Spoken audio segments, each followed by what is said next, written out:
Vector product या cross product. इसमें क्या होता है कि जब भी कभी हम वेक्टर या क्रॉस प्रोडक्ट की बात करते हैं तो ये ऐसा होता है कि दो वेक्टर्स जो होते हैं ना, दो वेक्टर्स के जो टेल्स हैं, दो वेक्टर्स की जो टेल्स हैं उन टेल्स को हम पहले तो ज्वाइन कर देते हैं। देखिए किस तरीके से। अगर मान लीजिए हमारे पास एक वेक्टर ये है, एक वेक्टर ये है, इसको हमने बोल दिया ए वेक्टर, ये हो गया ए वेक्टर, और दूसरा वेक्टर ये है बी वेक्टर। तो सबसे पहला काम हमारा क्या होगा कि हम इन दोनों वेक्टर्स की जो टेल्स हैं उनको ज्वाइन करेंगे। टेल्स मतलब ये जो पीछे वाला पॉइंट है ये, और एरो ये हो गया, जो जहां पर एरो लगा हुआ है उसको हेड बोलते हैं। तो ये हेड हो गया, ये टेल हो गया, ये हेड हो गया, ये टेल हो गया। तो मैं दोनों ही जो वेक्टर्स हैं उनकी जो टेल्स हैं उनको ज्वाइन कर दूंगा। ठीक है, देखिएगा किस तरह से। तो हमने यहाँ से इस बी वेक्टर को उठाया और बी वेक्टर की जो डायरेक्शन है इस तरीके से थी, उस डायरेक्शन को ऐसे ऐसे चेंज नहीं करेंगे, इसी तरह से लेकर आएंगे ताकि उसकी डायरेक्शन चेंज ना हो। और मैंने इसको यहाँ पर ऐसे लगा दिया, ये वेक्टर और ये हो गया बी वेक्टर, ये वेक्टर और बी वेक्टर ये हो गया। अब ये करके देखिएगा कि मैं क्या करूंगा कि जैसे ये बी वेक्टर है, इस बी वेक्टर से मैं ए वेक्टर के पैरेलल एक लाइन खींचूंगा। जैसे आप याद रखिए, जैसे हमने parallelogram law of vector addition करा था ना, बिल्कुल वो काम करना है। दोनों को यहाँ पर हमने इस तरह से करके, और फिर बी वेक्टर से ए वेक्टर के पैरेलल एक डॉटेड लाइन, और ए वेक्टर से बी वेक्टर के पैरेलल एक डॉटेड लाइन मैंने ऐसे ड्रॉ करके, ये ड्रॉ करने के बाद में एक ना पैरेललोग्राम बन गया। तो इस पैरेललोग्राम का जो पूरा एरिया होता है,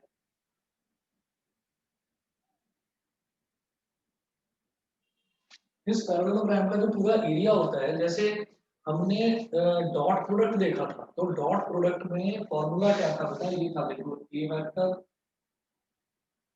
dot B vector is equal to A B cos theta. ठीक है, तो A vector dot B vector is equal to A B cos theta था, है ना। और अब अगर मैं A vector dot B vector का मैग्नीट्यूड मैग्नीट्यूड की बात करूं तो उसका मैग्नीट्यूड कैसे निकलता था, जो भी वैल्यू आती थी, जो भी वैल्यू आती थी, जैसे मान लीजिए ए वेक्टर डॉट बी वेक्टर है, तो A vector dot B vector हमेशा एक स्केलर क्वांटिटी आएगी।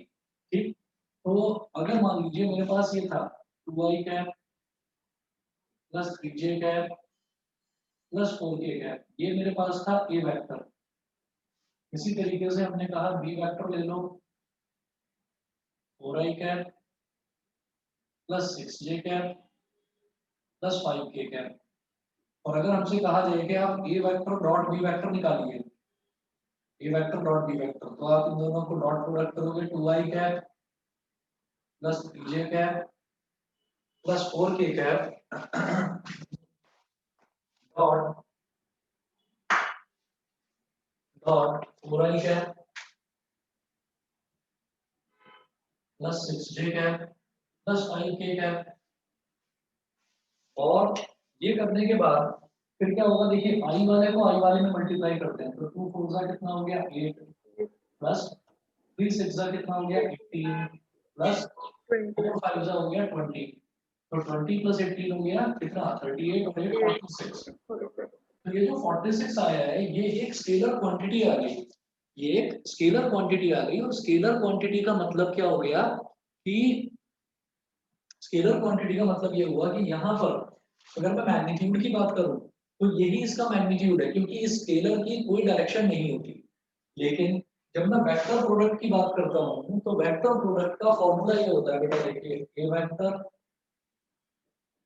Cross B vector is equal to A B sine theta और n cap, A B sine theta और एन कैप। तो यहाँ पर क्योंकि एन कैप मल्टीप्लाई हो रहा है, यहाँ आप ये देखिए इधर क्या था, ये मैग्नीट्यूड था, बी भी एक मैग्नीट्यूड था, तो मैग्नीट्यूड एक नंबर होता है। इसी तरह से cos थीटा भी एक नंबर है, यानी कि एक नंबर बोलिए या फिर एक रेशो बोलिए, तो cos थीटा हमारे पास एक रेशो होता है। तो आप ये देखिएगा कि A B cos theta proper एक नंबर होता है, इसमें स्केलर है, इसमें कोई डायरेक्शन नाम की चीज नहीं होगी इसमें। ठीक है, तो आप ये देखो लेकिन वेक्टर और क्रॉस प्रोडक्ट में डायरेक्शन भी होगी। तो हमने कहा कि A B sine theta n cap जो है वो बता रहा है कि इसकी डायरेक्शन किधर है। तो अब अगर ए वेक्टर क्रॉस बी वेक्टर ये एक वेक्टर वैल्यू है, तो वेक्टर वैल्यू का मतलब क्या होगा कि उसमें मैग्नीट्यूड तो होगा ही होगा, मैग्नीट्यूड के साथ साथ डायरेक्शन भी होगी। मैग्नीट्यूड मतलब एक प्रॉपर वैल्यू होगी। जैसे जो ये वेक्टर डॉट बी वेक्टर था ना, तो मैंने एग्जांपल लेकर बताया, तो इसकी एक वैल्यू आ गई 46, लेकिन आप कहें इसकी कोई डायरेक्शन, इसकी कोई डायरेक्शन नहीं होती। ठीक है, तो इसी तरीके से ए वेक्टर डॉट बी वेक्टर की एक वैल्यू आ गई, इसकी कोई डायरेक्शन नहीं होगी।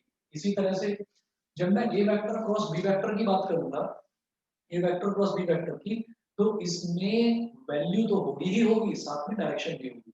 अब वो वैल्यू कितनी होगी, हम ये कहेंगे कि A vector cross B vector is a vector quantity. ये एक वेक्टर क्वांटिटी होगी, A vector cross B vector is a vector quantity. एक तो ये, और फिर इसमें हम ये कहेंगे therefore it will have a magnitude। बेटा नोट कर लेना सभी बच्चे, it will have a magnitude as well as direction। it will have a magnitude as well as direction। तो हम ये कहेंगे magnitude as well as direction. तो मैग्नीट्यूड कितना होगा इसका, मैग्नीट्यूड जैसे A vector dot B vector के मैग्नीट्यूड को मैं क्या लिखूंगा, A vector dot B vector जो ये वैल्यू है इसका मैग्नीट्यूड, जिसका भी मैग्नीट्यूड निकालते हैं उसको मॉडुलस के अंदर डाल देते हैं। ठीक है, तो A vector dot B vector का मैग्नीट्यूड भी 46 ही हो जाएगा। ठीक है, उसके बाद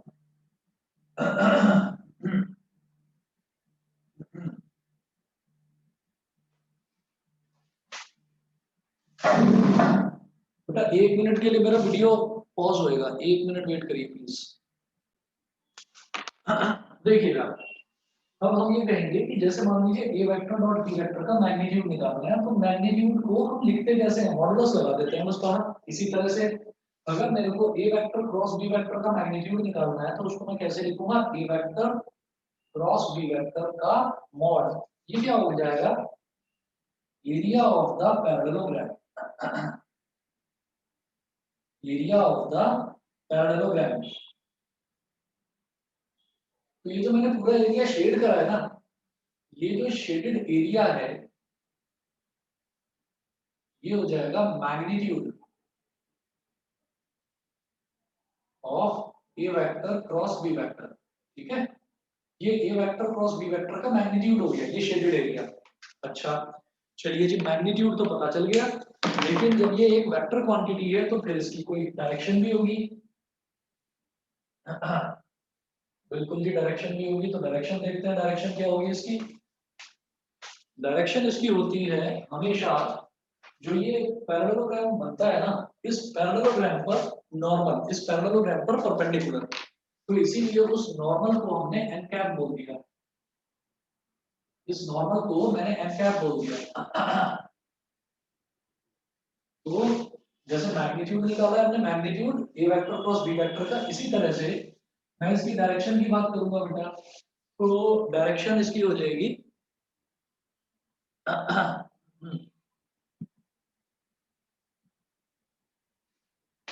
direction of A vector, direction of A vector cross B vector, direction of A vector cross B vector is n cap, which is perpendicular to the plane of the parallelogram। ये जो parallelogram बना है ना इन दोनों vectors की help से, इस पर परपेंडिकुलर, इसके प्लेन पर परपेंडिकुलर होगा। पहले इतना बता दीजिए, ये पूरी वेक्टर प्रोडक्ट की डेफिनेशन है। ठीक है, पहले इतना बता दीजिए, इतना सबको क्लियर है। यस सर, बट सर ये जो डायरेक्शन है, मतलब जो हम नॉर्मल खींचेंगे या कहीं पे भी मतलब कहीं भी बना सकते हैं या हाँ हाँ हाँ, ये एन कैप मैंने बीच में बनाया, आप इस तरफ इस तरफ इस तरफ कहीं पर भी बनाइए। यस अगर मान लीजिए मैं इस बुक की बात करता हूँ कि ये बुक है मेरे पास, तो इस बुक का जो ये प्लेन बना हुआ है ना एरिया, इस पर आप यहाँ परपेंडिकुलर डालो, यहाँ डालो, यहाँ डालो, यहाँ डालो, कहीं पर भी डालो, तो एन कैप जरूरी नहीं है कि बीच में हो, कोने में भी कहीं पर भी हो सकता है एन कैप। बताइए, क्लियर है? Yes sir. चलिए जी, अगर ये हो गया है तो इसके बाद अब आगे बढ़ते हैं इसमें हम। अब इसकी कुछ प्रॉपर्टीज देखेंगे।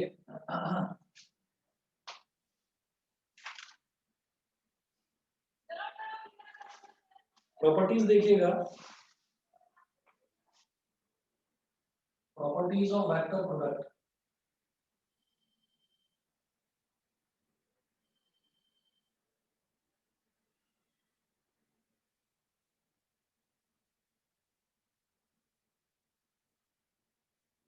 तो पहली प्रॉपर्टी क्या है? It is a vector quantity.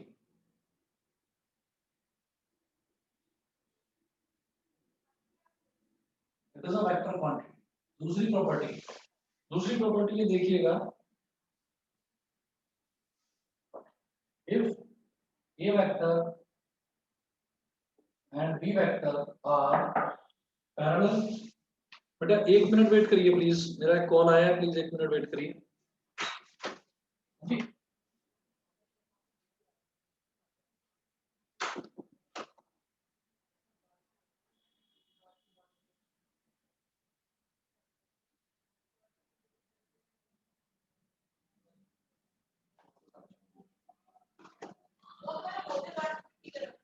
हाँ ठीक।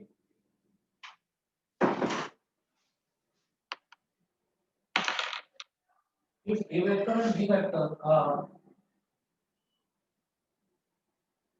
parallel, or if A vector and B vector are parallel or collinear vectors, if A vector and B vector are parallel or collinear vectors, then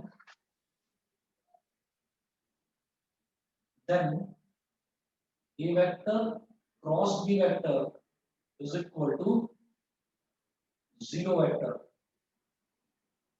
ये ध्यान रखिएगा।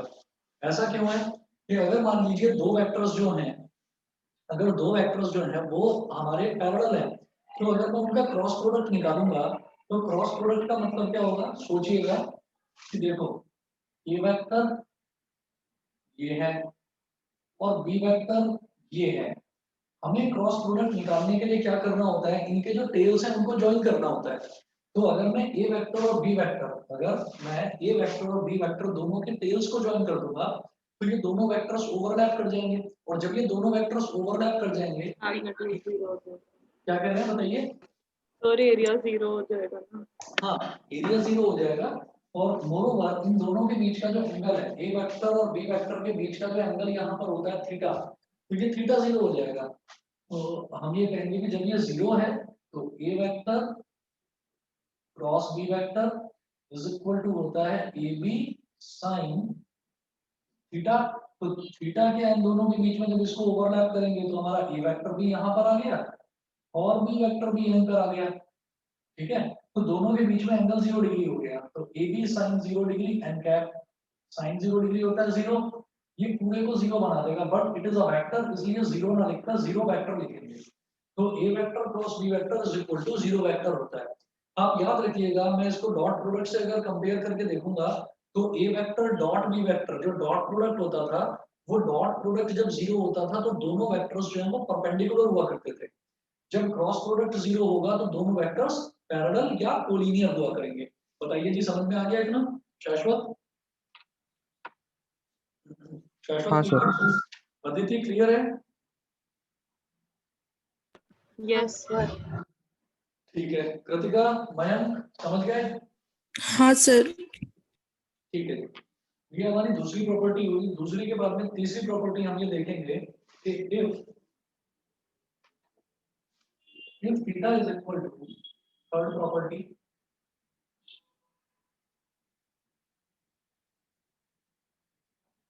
if theta is equal to pi by 2, if theta is equal to pi by 2, then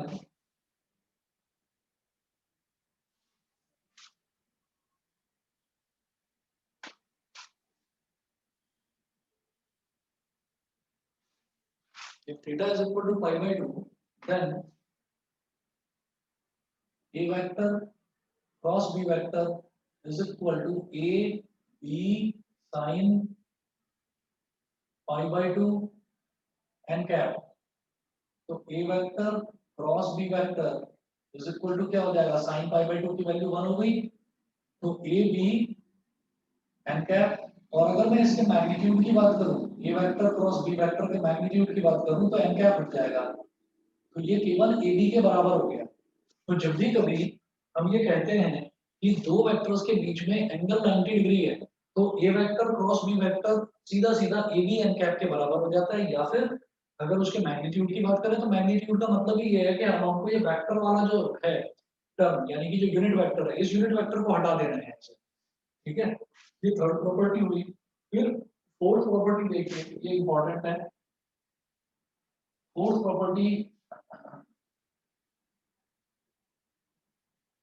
property है i cap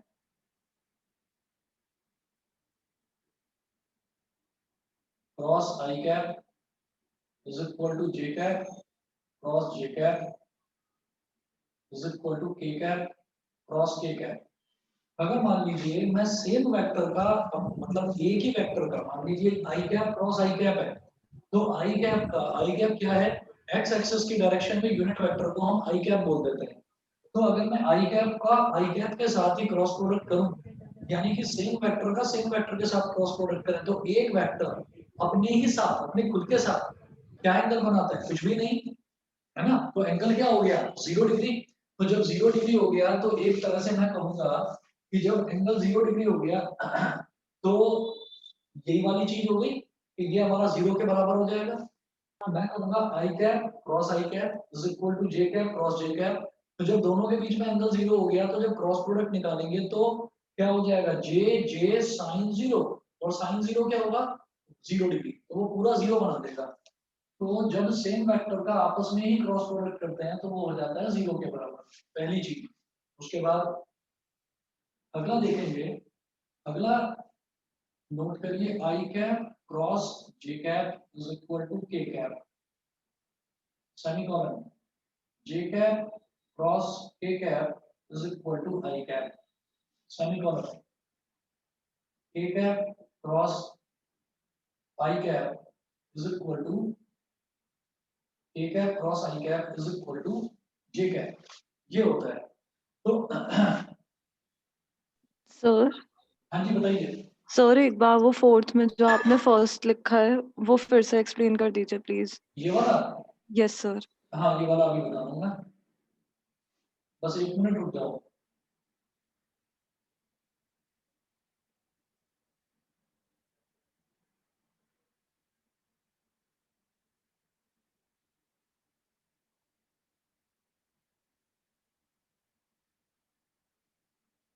ये वाला बताता हूँ।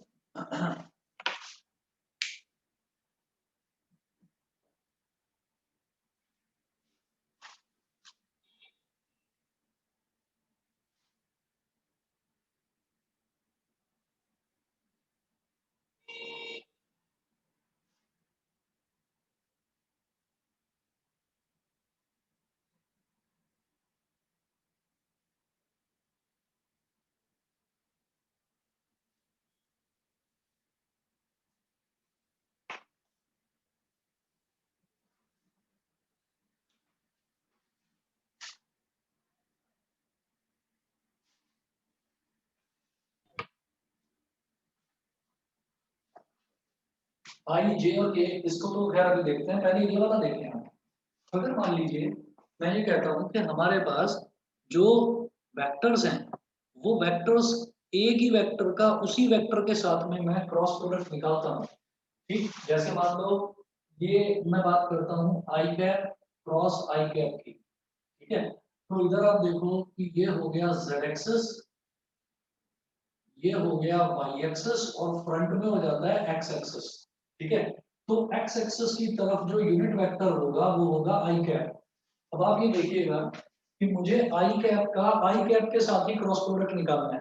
आई cap के साथ ही क्रॉस प्रोडक्ट निकालना है। तो मैं आई कैप का magnitude, because I cap is a unit vector, तो इसका मैग्नीट्यूड 1, दूसरे वाले आई कैप का मैग्नीट्यूड भी 1, और जब दोनों वेक्टर्स के ही सेम वेक्टर के बीच में एंगल कितना बनेगा, कुछ एंगल बनेगा ही नहीं क्योंकि दोनों वेक्टर सेम है, तो एंगल हो गया 0, तो वो हो जाएगा sin 0 डिग्री, 1 1 sin 0 डिग्री और n कैप, तो sin 0 डिग्री हो गया 0, तो ये हो गया 0 vector.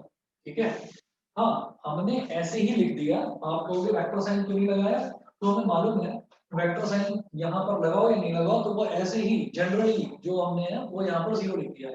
I cap cross i cap, इसी तरह से जब जे कैप का जे कैप के साथ मल्टीप्लिकेशन करेंगे तो इसका मतलब दोनों के बीच में एंगल 0 है, तो जब एंगल 0 है तो इसका मतलब क्या हो गया कि वो रिजल्ट हमारा 0 आएगा। बताइए जी, क्लियर है? Yes sir.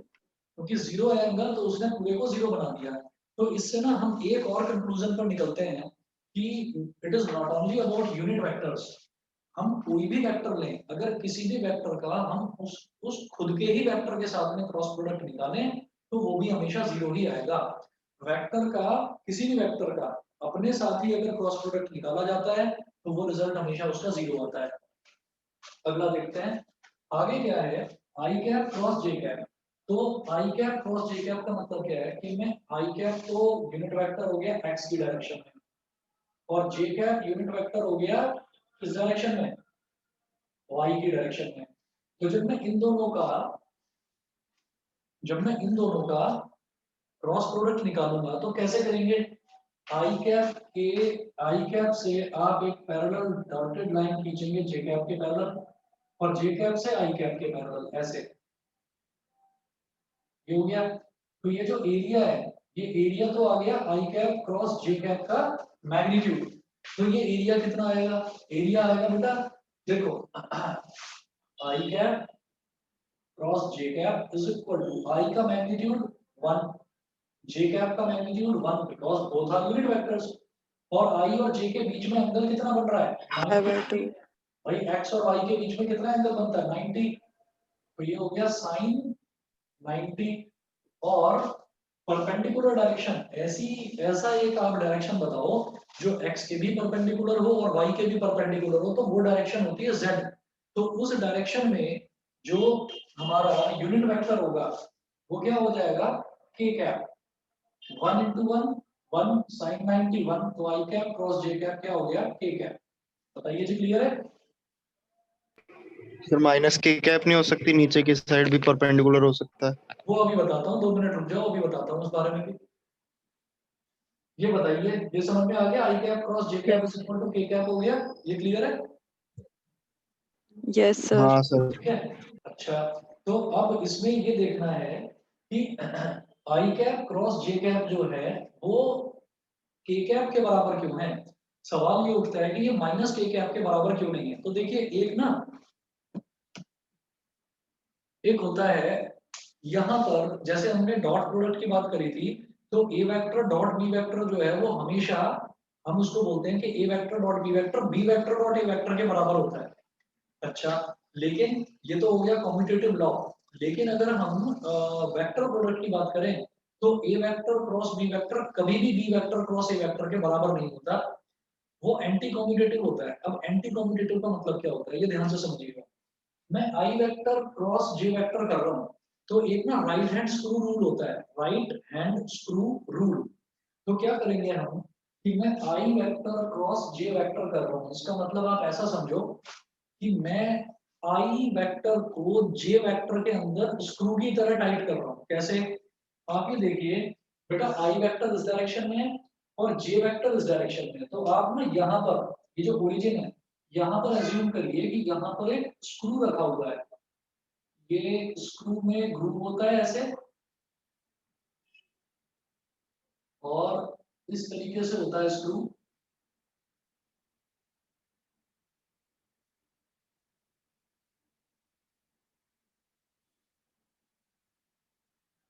ठीक है, तो यहाँ पर हम क्या करेंगे कि जैसे ये बीच में ग्रूव बना हुआ है, ग्रूव किसके लिए होता है कि यहाँ पर हम स्क्रू ड्राइवर को, जिसको पेचकस बोलते हैं, हम उसको फिक्स करके और इसको ऐसे ऐसे ऐसे ऐसे टाइट करते चले जाते हैं और ये स्क्रू अंदर की तरफ घुसता चला जाता है। ठीक है, तो आप ये देखिएगा कि मैं आई कैप को जे कैप में जैसे टाइट कर रहा हूँ, घुमा रहा हूँ, तो आप ये देखिए मैं इसको एंटी क्लॉकवाइज घुमाता जा रहा हूँ तो स्क्रू ऐसे टाइट होता चला जाएगा, यानी कि it is moving in the direction of Z cap, sorry it is moving in the direction of Z, और जेड की पॉजिटिव डायरेक्शन में जा रही है। ये सबको समझ में आ गया? राइट हैंड हाँ स्क्रू सर। रूल हाँ का, सर। हाँ जी, राइट हैंड स्क्रू रूल का मतलब ये होता है कि हम जिस भी वेक्टर का क्रॉस प्रोडक्ट कर रहे हैं, जैसे मैंने आई कैप और जे कैप का क्रॉस प्रोडक्ट करा तो I is getting screwed into जे, आई जो है वो जे की तरफ आप उसको टाइट करेंगे जैसे आप स्क्रू टाइट कर रहे हो। ठीक है, अब उसके बाद मैं उल्टा करता हूँ, अब मैं करता हूँ जे कैप क्रॉस आई कैप, उल्टा करता हूँ। तो अब आप ये देखिएगा, तो जिस डायरेक्शन में स्क्रू जाता है ना वही डायरेक्शन हम लेते हैं वेक्टर की डायरेक्शन, ठीक, उसको वेक्टर की डायरेक्शन बोल देते हैं जिस डायरेक्शन में स्क्रू जा रहा है। तो अगर मैं आई और आई को जे की तरफ ऐसे स्क्रू करता जा रहा हूँ तो ऐसे ऐसे मैं करूंगा, तो आप जानते हैं कि क्लॉकवाइज अगर मैं पेचकस से घुमाता हूँ ना किसी भी पेज को, स्क्रू को, तो वो अंदर की तरफ एंटर करता चला जाता है। उसके बाद अगर मैं उल्टा करता हूँ जे कैप क्रॉस आई कैप, तो देखिए जे क्या हो गया, जे की जे क्या मैग्नीट्यूड हो गया 1, ऐसे ही आई कैप ये भी एक यूनिट वेक्टर है तो इसका मैग्नीट्यूड हो गया 1।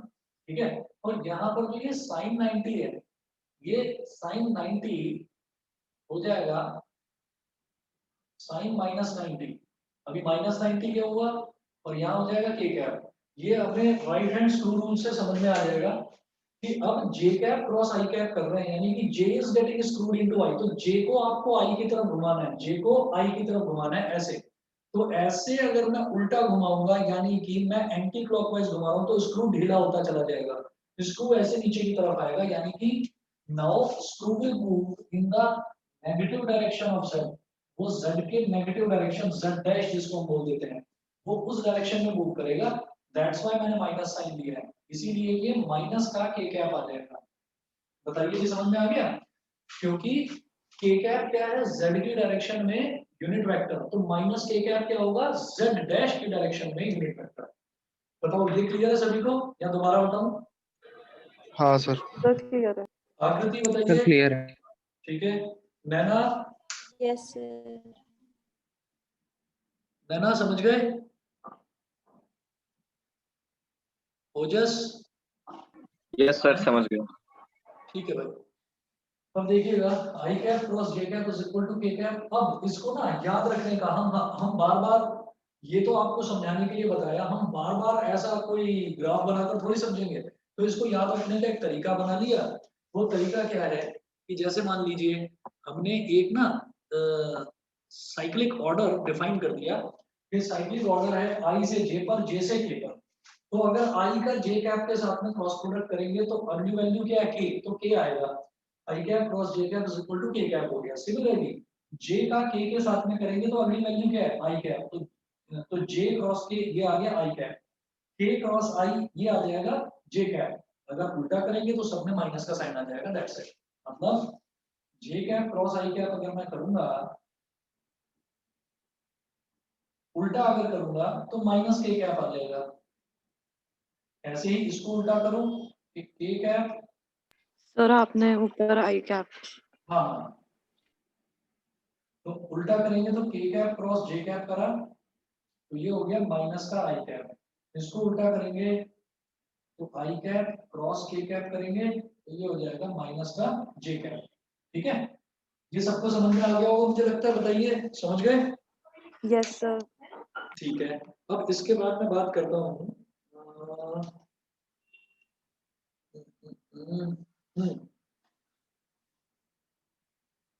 ये फोर्थ प्रॉपर्टी थी, फिफ्थ प्रॉपर्टी यहाँ पर कर रहा हूँ इसको बिठाकर। ये बेटा नोट तो नहीं करना है किसी को, बताइए, या कर लिया है? सर कर लिया। कर लिया। मुस्कान समझ में आ रहा है? यस सर आ रहा है। ठीक है, कोई प्रॉब्लम आए बता देना बेटा, कॉमर्स वाले जितने भी स्टूडेंट्स हैं मैं स्पेशली पूछ रहा हूँ, नाम ले लेकर प्लीज बता देना यस बेटा। सर। ठीक है, चलिए अब मैं इधर बिठाकर नेक्स्ट प्रॉपर्टी लिखता हूँ उसकी।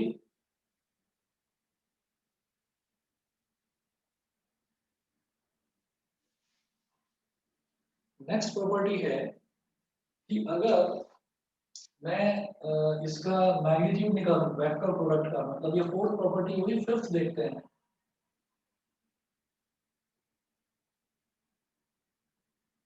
ए वेक्टर क्रॉस बी वेक्टर का मैग्नीट्यूड ये हो जाएगा सिर्फ ए बी साइन थीटा। मतलब जब मैं इसके मैग्नीट्यूड की बात कर रहा हूँ ना, तो फिर मुझे एन कैप लगाने की जरूरत नहीं है। मैंने मॉडुलस लगा दिया, that means I am talking about magnitude only. तो मैं जो लास्ट में एन कैप लिखता हूँ मुझे वो लगाने की जरूरत नहीं है। तो A vector cross B vector का मैग्नीट्यूड हो गया ए बी साइन थीटा के बराबर।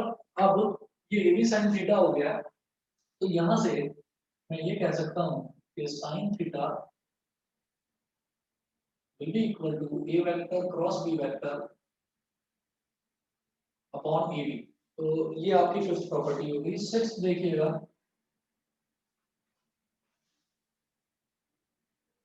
if a vector and b vector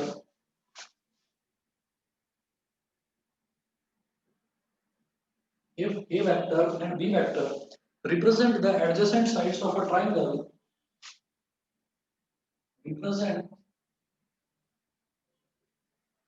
the adjacent sides of a triangle,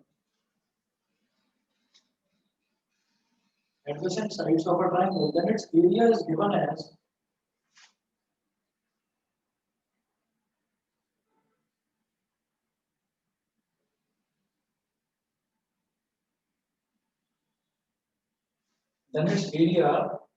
as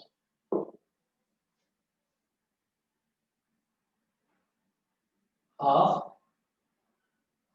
magnitude of a vector cross B vector. ठीक है, मतलब अगर मान लीजिए हमारे पास एक ट्राइंगल है ऐसे, और इसकी कोई भी दो एडजेसेंट साइड्स दे रखी है, ए वेक्टर और बी वेक्टर। मान लो ये वाली एडजेसेंट साइड ये दे रखी है ए वेक्टर, ये वाली साइड ए वेक्टर दे रखी है, और ये वाली साइड दे रखी है बी वेक्टर। ठीक है, तो जब अगर मेरे से ये पूछा जाए कि आप इस ट्राइंगल का एरिया बताइए, तो वो क्या हो जाएगा, वो हो जाएगा half magnitude of A vector cross B vector. इसको प्रूव करके दिखाने की जरूरत तो नहीं है, एग्जाम में नहीं पूछा जाता। फिर भी अगर किसी को मतलब पूछना हो तो बताऊंगा इसको कैसे करेंगे। यस सर, बता दीजिए। एक मिनट रुकिए, एक मिनट रुको, मैं ये मिटा रहा हूँ और उसके बाद बताता हूँ इसको कि ये ऐसा क्यों होता है।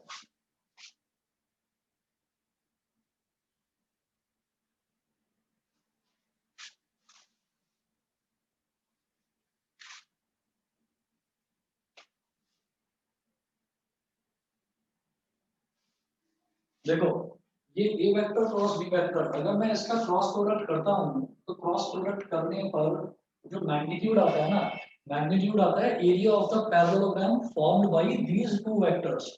इन दो वेक्टर्स की हेल्प से जो भी पैरेललोग्राम बनता है उसके एरिया को बोल देते हैं हम इसका मैग्नीट्यूड। तो आप ये देखिए कि ए वेक्टर से मैं क्या करूंगा, बी वेक्टर के पैरेलल एक डॉटेड लाइन, और बी वेक्टर से क्या करूंगा, ए वेक्टर के पैरेलल एक dotted line.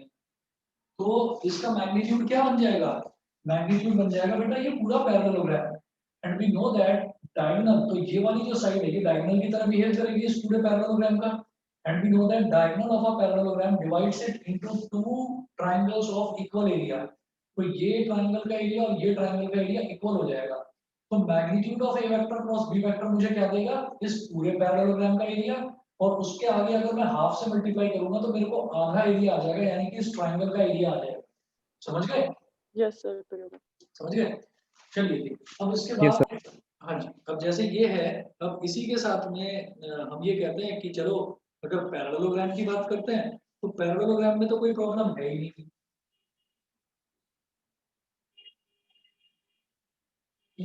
If A vector and B vector represent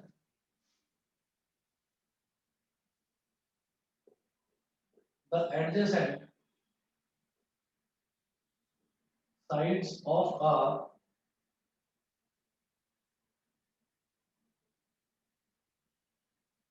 if A vector and B vector represent the adjacent sides of a parallelogram, then its area is given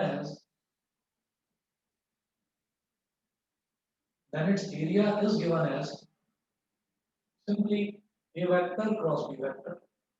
ये तो हमको मालूम ही है, A vector cross B vector का जो magnitude होता है वो पैरेललोग्राम का एरिया ही दे देता है। तो अगर मान लीजिए मेरे को कोई पैरेललोग्राम दे रखा है इस तरीके से और इसकी एडजेसेंट साइड्स, अब एडजेसेंट साइड्स ये भी हो सकती हैं कि A वेक्टर इधर और B वेक्टर इधर, तो जब इनका भी हम क्रॉस प्रोडक्ट करेंगे तो वो पूरे पैरेललोग्राम का एरिया आ जाएगा। जो मैग्नीट्यूड आएगा वो मैग्नीट्यूड क्या आएगा, इस पैरेललोग्राम का एरिया। बताइए सब बच्चों को क्लियर है? Yes, sir. ठीक है। अच्छा, यस सर। और जब मेरे को दो वेक्टर्स दे रखे होते हैं कंपोनेंट फॉर्म में, तो उनको किस तरीके से सॉल्व करते हैं उसको मैं अल्फाबेटिकली लिखकर नहीं समझा रहा हूँ, उसको मैं क्वेश्चन से ही समझाता हूँ। आप पेज नंबर 452 पर आ जाइए, NCERT page number 452।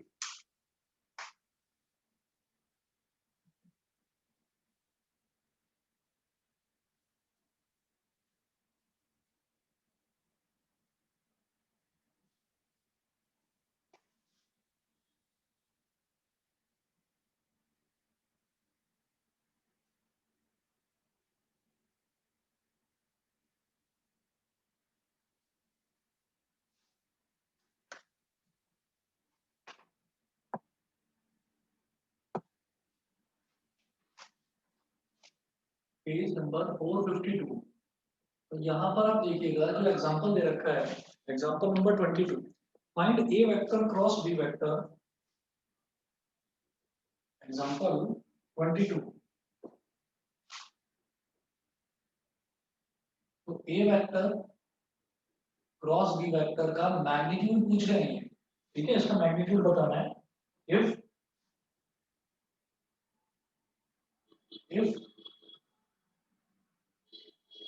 A vector is equal to 2i cap plus j cap plus 3k cap. B vector is equal to 3i cap plus 5j cap minus 2k cap.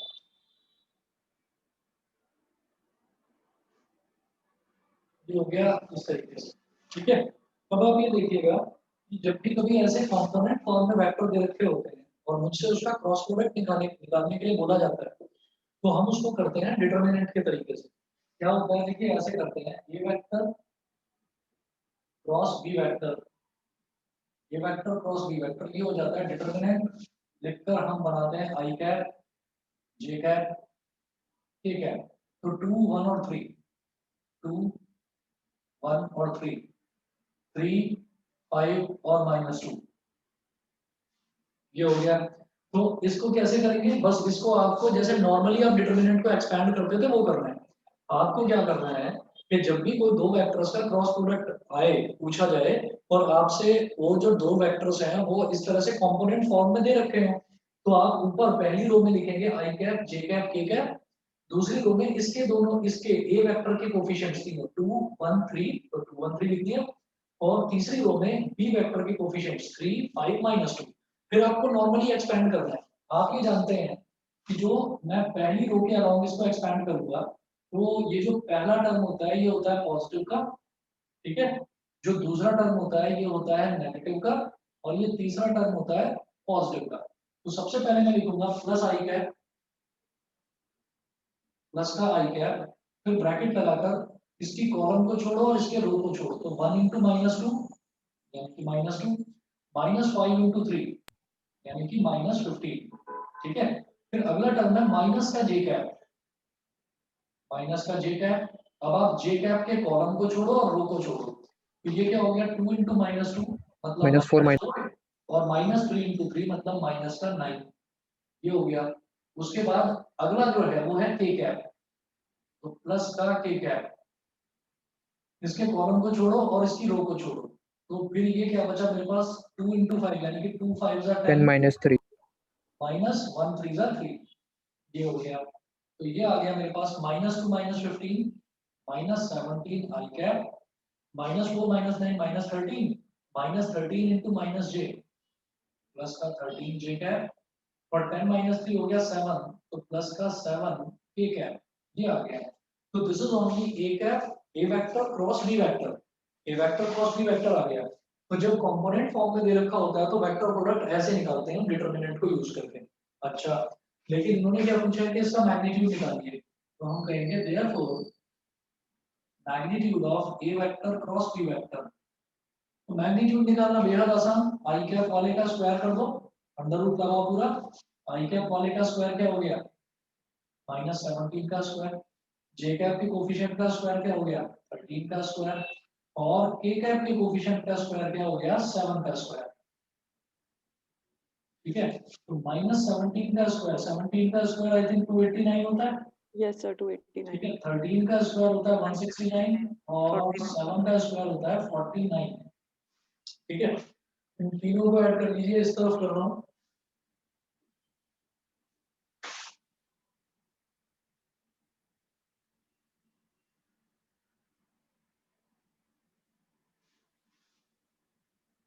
इन तीनों को add करिए, तो 9 + 9 18 + 9 27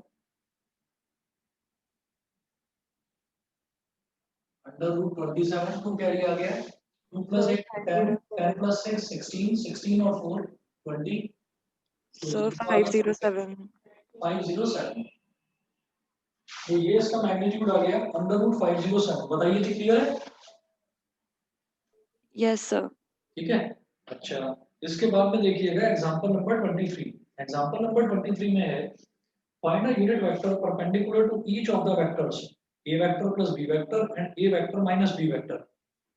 एक unit vector बताना है, एक unit vector बताना है जो कि a vector plus b vector और a vector minus b vector इन दोनों के परपेंडिकुलर हो।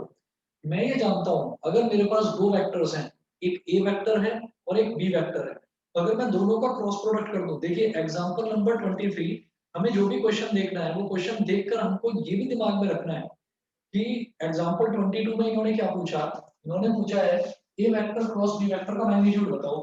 तो देखते मुझे समझ में आ गया क्रॉस प्रोडक्ट करना पड़ेगा।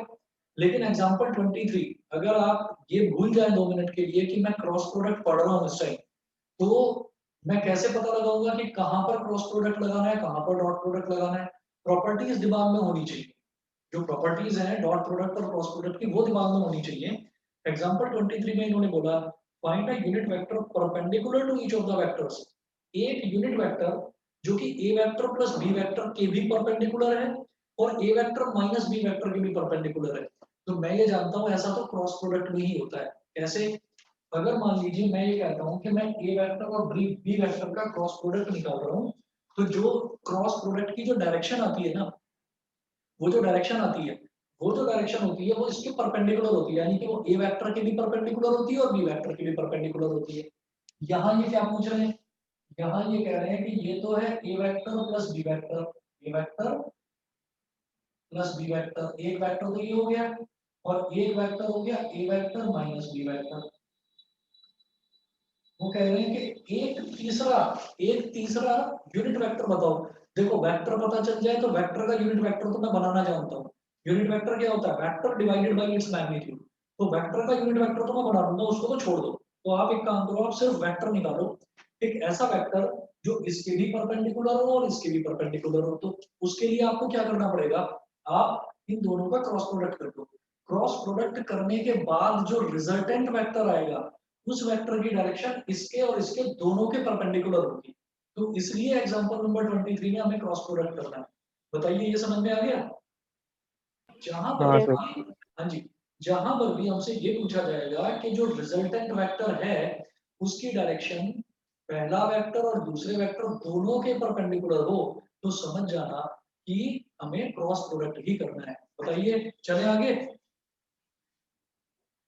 अदिति गोयल, नैना गोयल दोनों बताओ, समझ गए बेटा? हाँ जी सर। अदिति बजाज तुम बताओ। Yes, sir. मुस्कान, ओजस, संजना, Yes, sir. ठीक है? Yes, sir. आकृति, Kritika, Mayank, आकर्ष, Yes, sir. Yes, sir. Yes sir. चलिए जी चलता हूँ, फिर मैं आगे चलता हूँ। आगे देखते हैं एग्जाम्पल नंबर 23। अब इसको किस तरह से सॉल्व करना है। अभी तक इतना इसमें एग्जाम्पल नंबर 23 में ये समझ में आ गया कि मुझे क्रॉस प्रोडक्ट ही क्यों करना है। ठीक है, तो मैं सबसे पहले इसमें ए वेक्टर प्लस बी वेक्टर निकालूंगा। देखिए ए वेक्टर दे रखा है यहाँ पर मुझे कितना, i cap plus j cap plus k cap, i cap plus j cap plus k cap, और बी वेक्टर कितना है, बी वेक्टर दिया है i cap plus 2j cap plus 3k cap, i cap plus 2j cap plus 3k cap. A और B का cross product नहीं निकालना, ए plus B और ए माइनस बी का क्रॉस प्रोडक्ट। तो A vector plus B vector ये क्या हो जाएगा, इन दोनों को ऐड कर दो तो आई कैप प्लस आई कैप क्या हो गया 2i कैप, जे कैप प्लस 2j कैप क्या हो गया 3j कैप, के कैप प्लस 3k कैप क्या हो गया 4k कैप। फिर करिए A vector minus B vector, ये क्या हो जाएगा आई कैप माइनस आई कैप क्या हो गया 0 आई कैप, जे कैप माइनस 2j कैप क्या हो गया माइनस 1j कैप, और के कैप माइनस 3k कैप क्या हो गया माइनस का 2k कैप। ठीक, इन दोनों का क्रॉस प्रोडक्ट करिए, A vector cross B vector, sorry A vector plus B vector और A vector minus B vector, इन दोनों का क्रॉस प्रोडक्ट। तो क्रॉस प्रोडक्ट जब वेक्टर कंपोनेंट फॉर्म में दे रखे होते हैं तो क्रॉस प्रोडक्ट कैसे निकालते हैं, बाय यूजिंग डिटरमिनेंट। तो रूल क्या है कि पहली रो में आप बिना सोचे समझे आई कैप जे कैप के कैप लिख देंगे, आई कैप जे कैप के कैप। दूसरी रो में आप ए वेक्टर प्लस बी वेक्टर, इसके कोफिशिएंट्स लिखेंगे 2 3 4। तीसरी रो में ए वेक्टर माइनस बी वेक्टर के कोफिशिएंट 0 -1 -2, 0 -1 -2, 0 -1 -2, ये हो गया। अब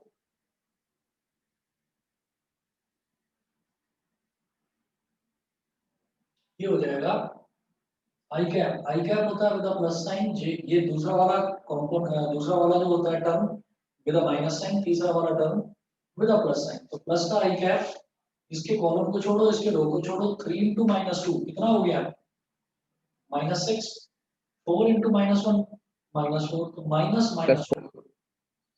ठीक है, फिर ये आ जाएगा माइनस जे कैप, तो फिर आप इसके कॉलम को छोड़ो रो को छोड़ो, 2 × -2 कितना हो गया -4, और -4 × 0 कितना हो गया 0। फिर प्लस का के कैप, तो के कॉलम को छोड़ो रो को छोड़ो, 2 × -1 कितना हो गया -2, -3 × 0 कितना हो गया -0।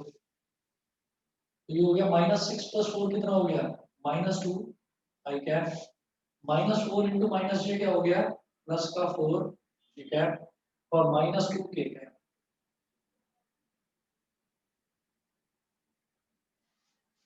है ना, ये तो हमारा आ गया इन दोनों का क्रॉस प्रोडक्ट। तो इसको हम बोल देंगे एक नए वेक्टर के बराबर, सी वेक्टर के बराबर। मान लिया हमने इसको ब्रैकेट में लिख दीजिए सी, कि मैंने इसको सी वेक्टर के इक्वल। सर ये रिजल्टेंट वेक्टर आया ना, ये रिजल्टेंट वेक्टर आया। जो रिजल्टेंट वेक्टर है, अब रिजल्टेंट वेक्टर वो किस डायरेक्शन में होगा, वो ए वेक्टर प्लस बी वेक्टर के भी परपेंडिकुलर होगा और A vector minus B vector के भी परपेंडिकुलर होगा। अब इस डायरेक्शन में यूनिट वेक्टर निकालना है, तो सी वेक्टर का यूनिट वेक्टर निकाल तो बस हो जाएगा काम। तो हम ये कहेंगे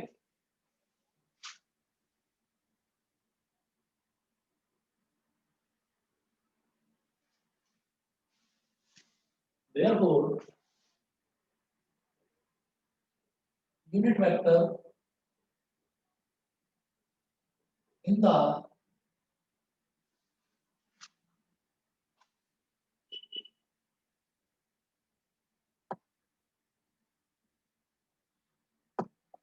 unit vector in the direction of c vector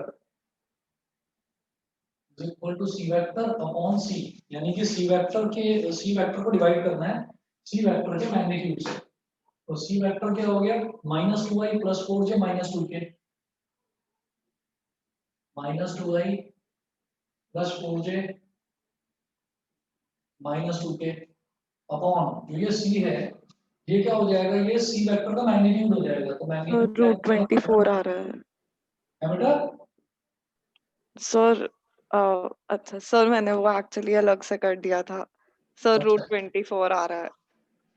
ठीक है कोई नहीं, तो ये हो जाएगा minus 2i cap plus 4j cap minus 2k cap upon under root minus 2k square को मैं बोलूंगा 4 प्लस 4 का स्क्वायर 16, तो 16 के अंडर रूट 24 हो गया minus 2i cap plus 4j cap minus 2k cap upon under root 24। Under root 24 को मैं क्या बोल सकता हूँ 4 इंटू 6, और जो न्यूमरेटर है न्यूमरेटर में से मैं 2 ले सकता हूँ कॉमन, 2 कॉमन ले लिया तो यहाँ बचेगा minus i cap plus 2j cap और माइनस k कैप और अपॉन में 4 इंटू 6 अंडर रूट 4 इंटू 6। अब 4 को बाहर ले लेंगे तो क्या आ जाएगा 2, तो 2 और ब्रैकेट में minus i cap plus 2j cap minus k cap upon 4 के बाद ये 2 आ गया 2 रूट 6, 2 से 2 काट दीजिए। तो जो हमारा यूनिट वेक्टर है ये क्या होगा,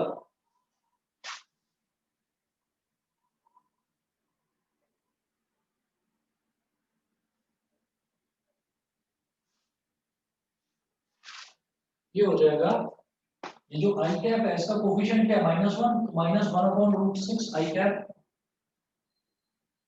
-1 अपॉन रूट 6 आई कैप।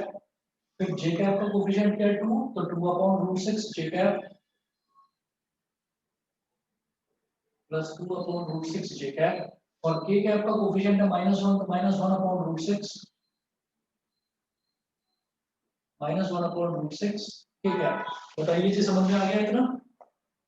Yes sir. ठीक है, ये हो गया।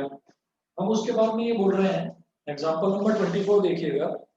Find the area of a triangle having the points A111 B123 and C231 as its vertices.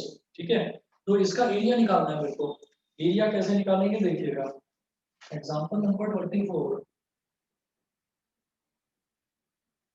मैंने एक ट्रायंगल बना लिया, ये हो गया A B C और ट्रायंगल के जो कोऑर्डिनेट्स हैं वो गिवन है। A के कोऑर्डिनेट्स हैं 111, A के कोऑर्डिनेट्स 111, B के कोऑर्डिनेट्स 123 और C के कोऑर्डिनेट्स हैं 231। ठीक है, तो अगर मैं इस B को ओरिजिन मानते हुए, अगर मैं B को ओरिजिन मानते हुए और मैं एक ये वेक्टर निकाल लूं, ये वेक्टर क्या हो जाएगा बेटा BA वेक्टर, और ये वेक्टर क्या हो जाएगा BC वेक्टर। ठीक है, B को फिक्स कर दिया तो BA वेक्टर क्या निकलेगा देखिएगा, BA वेक्टर हो जाएगा A माइनस B, तो मतलब 1 minus 1 I cap plus 1 minus 2 J cap plus 1 minus 3 K cap is equal to 1 minus 1 कितना हो गया 0 आई कैप, 1 माइनस 2 कितना हो गया -1 जे कैप और 1 माइनस 3 कितना हो गया -2 के कैप। ये हो गया BA वेक्टर। और BC वेक्टर, BC वेक्टर क्या हो जाएगा, C में से D को सब्ट्रैक्ट करो तो 2 minus 1 I cap plus 3 minus 2 J cap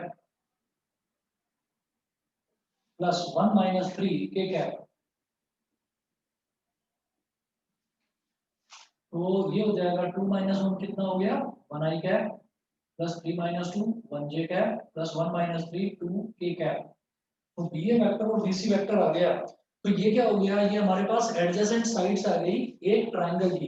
तो ये एडजेसेंट वेक्टर और ये एडजेसेंट वेक्टर, तो इसका एरिया कैसे निकालेंगे, हाफ और magnitude of BA vector cross BC vector. तो सबसे पहले मैग्नीट्यूड निकालने से पहले आप BA vector cross BC vector निकाल लो।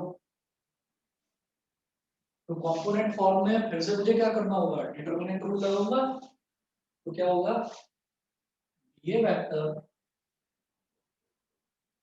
Cross BC vector, BA vector cross BC vector is equal to, determinant बनाइए, I cap J cap K cap, I cap J cap K cap, ये हो गया। और यहाँ पर फिर BA वेक्टर का जो कोफिशिएंट्स है 0 -1 -2, 0 -1 -2, और BC वेक्टर क्या हो गया 1 1 -2, 1 1 -2।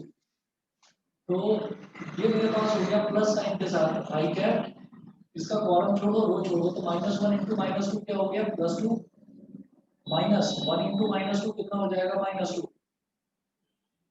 फिर ये होता है माइनस साइन के साथ, तो माइनस जे कैप, इसको छोड़ो 0 × -2 0, और -1 × -2 हो गया -2, तो 0 -2।